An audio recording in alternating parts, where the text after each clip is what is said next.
আহ, আমার একটা মুভিতে তো রাজরিপা আছে, সেটা হচ্ছে মৃত্যু 19-এ। সেটা আপনারা গত বছর আমি বিএফডিসি তে মহরত করেছিলাম।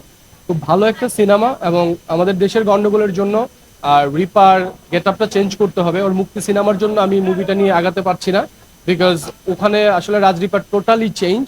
তার স্বাস্থ্যের পরিবর্তন দেখবেন আপনারা।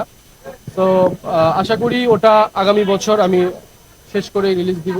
এছাড়া আমি হচ্ছে আরেকটা ওই ফিল্ম করছি, ওখানেও একজন আছেন যার নামটা আমি এখন প্রকাশ করব না। যখন ওই ফিল্মের নায়িকার নামটা প্রকাশ করবো তখন আপনারা নিজেরাই চমকে যাবেন। হ্যাঁ, ব্যাপারটা হয়েছে যে হয় না যে একটা মানুষের খুব ক্লোজ ফ্রেন্ড, তখন হয় কি যে ওই মানুষ ওই তীরটা ওই দিকেই ছুড়ে। এখন আপনারা মজা পাচ্ছেন এটা নিয়ে, দর্শক মজা পাচ্ছে এটা নিয়ে, তো আমরাও একটু মজা নিচ্ছি। যাক হোক না, সবাই তো এন্টারটেইনার হচ্ছে।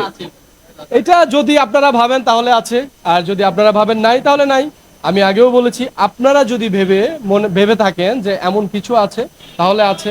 আর আপনারা যদি ভেবে থাকেন যে না, এগুলো শুধুই হুদাই ভাইরাল হইতে আইছে, সো তাহলে ওকে ফাইন, এইটাই।